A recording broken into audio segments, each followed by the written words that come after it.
Next, we have Vince May, who's been a longtime resident of Elgin, Texas. He's a suburb of Austin. I met him last night. Somebody that basically just woke up and realized that his, after years and years of watching his town go in the wrong direction, that he could turn around and do something about it. And he found some friends that felt the same way, and he's going to tell us about it. Come on, Vince.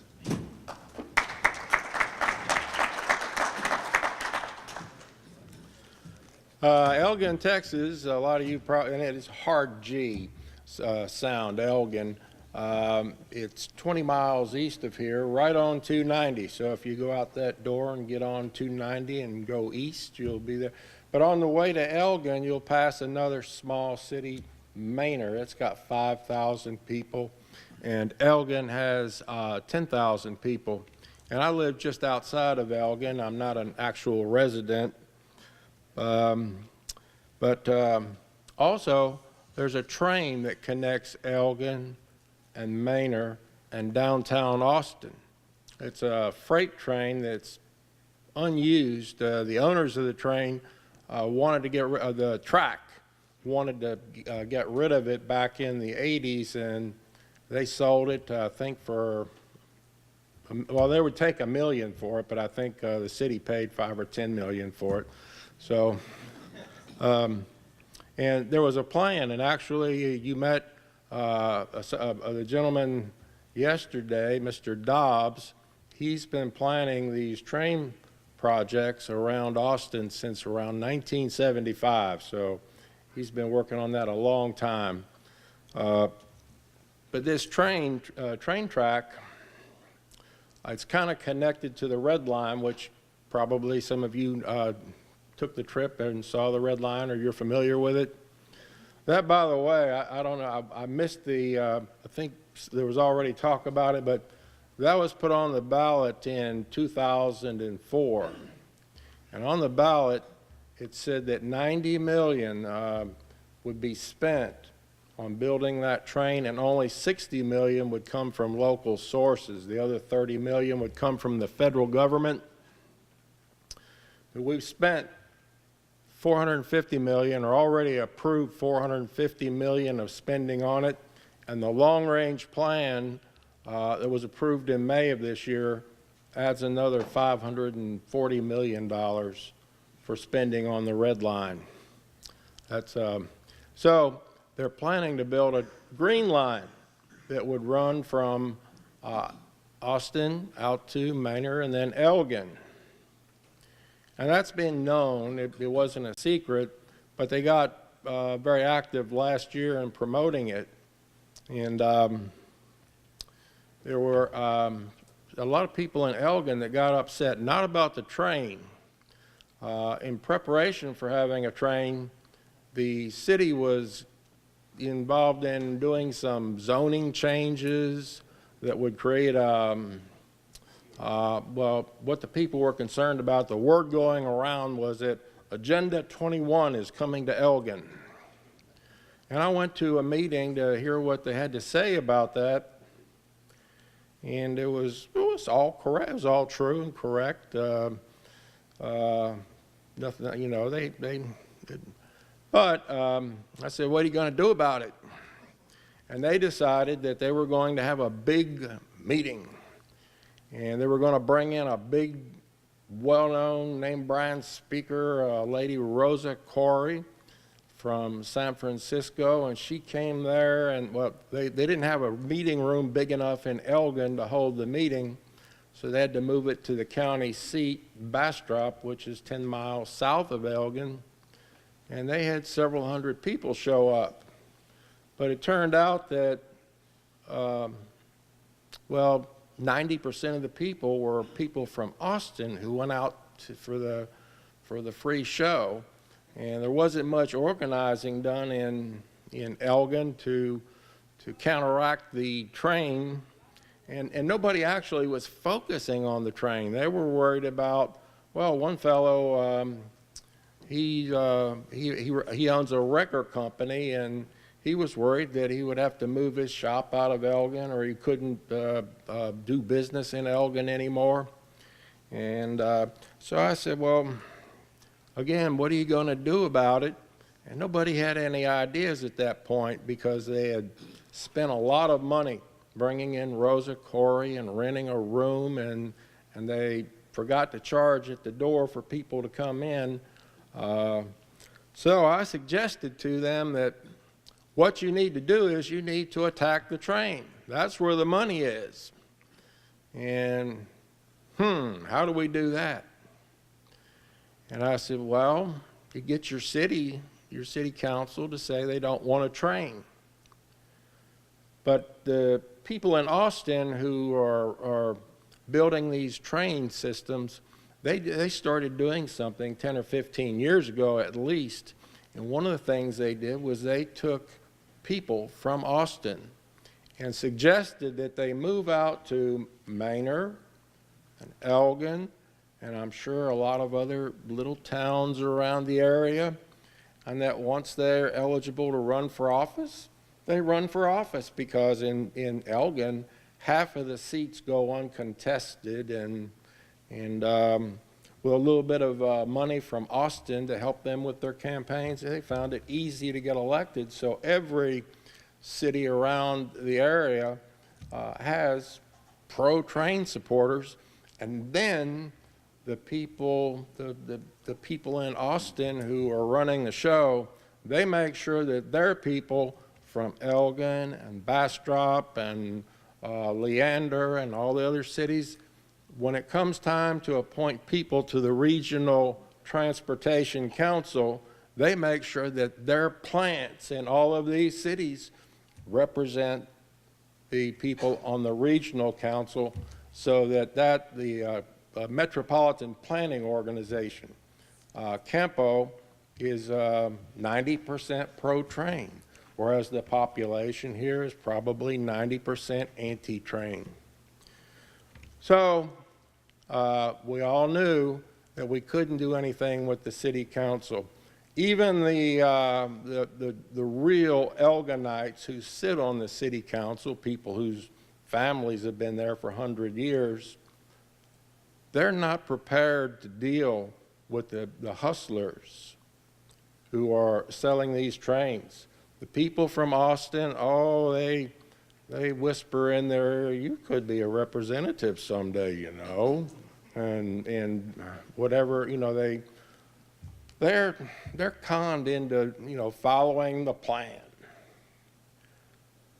So I said, what we have to do is change the Elgin City Charter. And I had help from a man in Houston. I had never met him before, but I had heard a lot about him. He's Barry Klein. And Barry is the fellow who is more responsible, I think, than anybody else for Houston not having zoning, because he led the, back when the Houston City Council decided we needed zoning, or they needed zoning back in the mid-'80s. He led the fight to keep Houston free of zoning, and he's done a lot of other work. So so he helped out. He gave me a lot of advice on how to go about doing an amendment to the city charter. And it was fairly easy. There wasn't that much work involved. It actually seemed like a piece of cake. But I had a problem. State law gives you 6 months to collect your signatures for your petition. But if it took us 6 months, that would have pushed us back. That was July of last year, and we wanted to be on that November ballot, and we tried to push it and get our signatures in 30 days during the heat of summer. Bad idea. We got them, but one person couldn't bring his signatures in until the next day, and we said, well, let's go ahead and give the city clerk what we have, and we'll bring the rest of them to her the day after tomorrow. And we didn't have enough when we turned them in. A quirk of state law is that if you're amending a city ordinance. And if you turn in insufficient signatures, you automatically get another 10-day extension to turn in the balance of your signatures. But if you're doing a city charter amendment, they all have to be in the first tranche, and that's it. So we lost on a technicality. We were 7 or 8 signatures short. No problem. The next election, that was November of last year. Well, the next election up would be May, and that's when the city council members are running for re-election. So I said, we'll just do it in May. And I said, rather than go back and get the signatures, collect the signatures again that we already had on our list, we're going to go to different doors and get new signatures. That way, when we turn them in, we can say, we have double the number of signatures required for a petition to be accepted. And that's what we did. Let's see. I thought I was going to be reading everything. 2 minutes left? 3. Oh, okay. I'm going to hurry up then. We went ahead and found that the local city newspaper in Elgin is very friendly to us. The editor went to UT in Austin, and he wrote an editorial about how terrible it is riding transit, because when he was in college, he had a job 2 miles or 3 miles off campus, and it'd take him an hour and a half to get there, and so he wasn't in favor. And in 2008, a feasibility study was done for this green line, and in the feasibility study, they suggested it would cost around $160 to $190 million.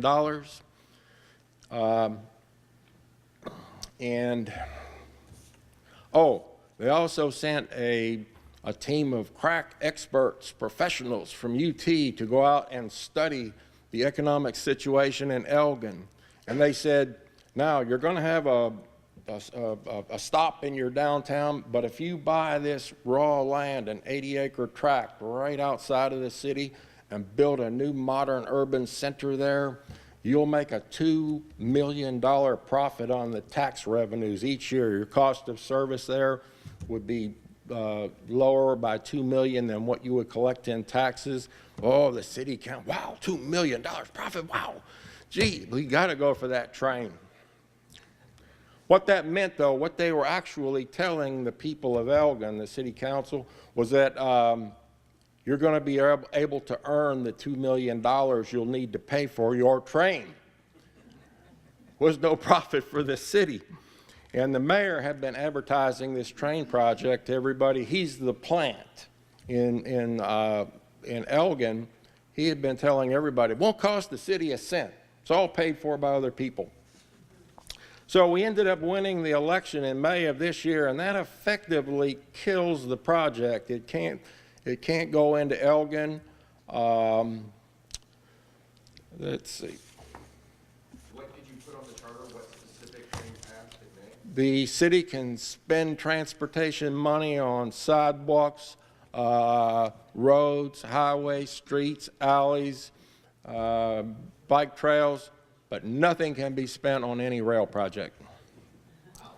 So it pleased everybody, and so I think we got 62%, and we got more votes than the mayor got. So the mayor's got to come up next year. Let's see.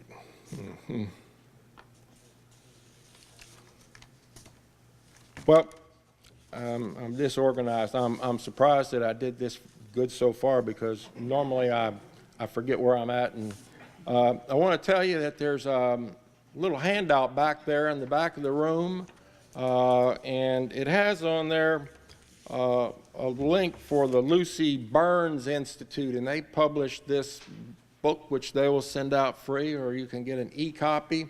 And this explains at the level of a high school graduate how people can do petitions and other ways to influence their government, and it's especially useful in small towns.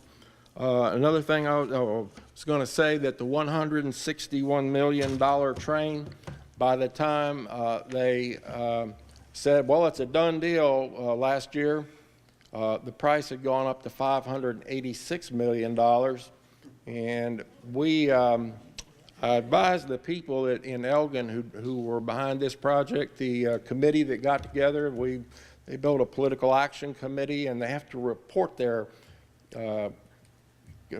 donations and expenditures.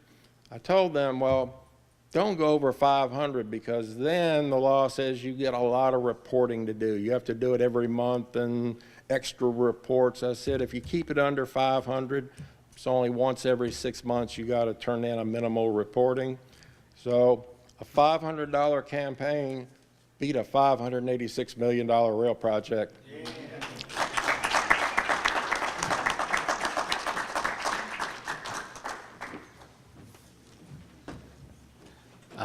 That's a fairly good return on an investment, right? Big fan of that. Somebody who's better at accounting can give me a percentage return. I'm not good at that. A lot of zeros there.